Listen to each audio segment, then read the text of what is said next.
الأنصار مفلحين والمهاجرين صادقين. وإحنا يا رب اللي يجينا من قفاهم ما نفعل، نلاعن نتكلم عليهم ماشي.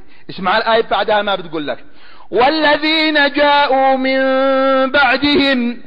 يا سعم احنا سابر، يا سعم احنا. والذين جاءوا من بعدهم يقولون، ما يقولوا لعن الله أبو بكر وعمر، لعن الله عائشة وحفصة، استغفر الله.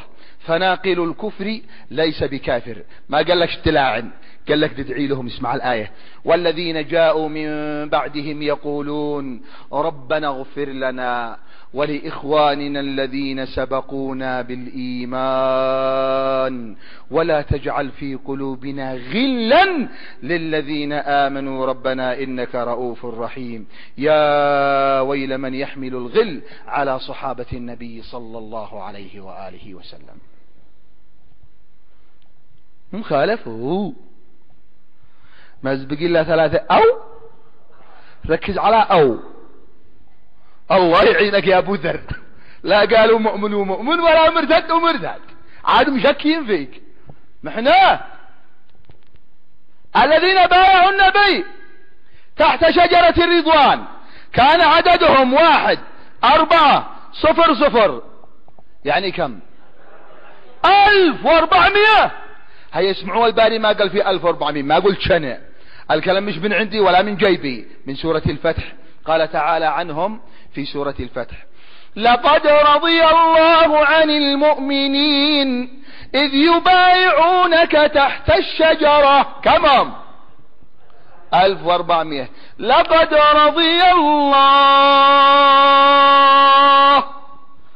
واحنا نرضى ولا ندك روسنا عرض الجد ولا عن أبتنا لا رضينا؟ أهم شيء إن الباري ماله راضي طز في الخلق كلهم.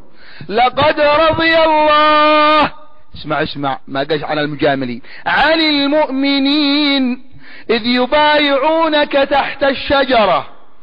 لكن كانت قلوبهم مدواحمة، من قال لك؟ معقول ان الباري ينزل سكينة على قلوب مدواحمة؟ ابدا. فعلم ما في قلوبهم، كمل، فأنزل السكينة عليهم وأثابهم فتحا قريبا. فلا إله إلا الله وحده ولا شريك له. هم خالفوا جروها على علي، امروا على تحت السقيفة. أعوذ بالله. والله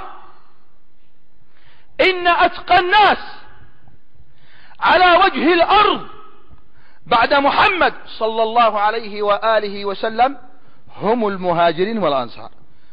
زيت بها يا قبيلي. أتقى الناس على وجه الأرض بعد النبي المهاجر والأنصار 20 كرة. أتقى الناس ألزمهم الله التقوى.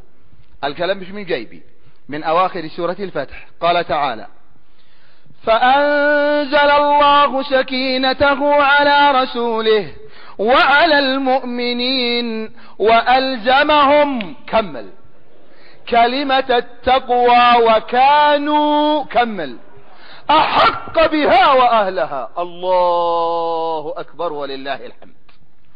الآية طعيمة ما تقول سكر، والله لي ضعيفة، لكن الخبر ما بيعجبهمش.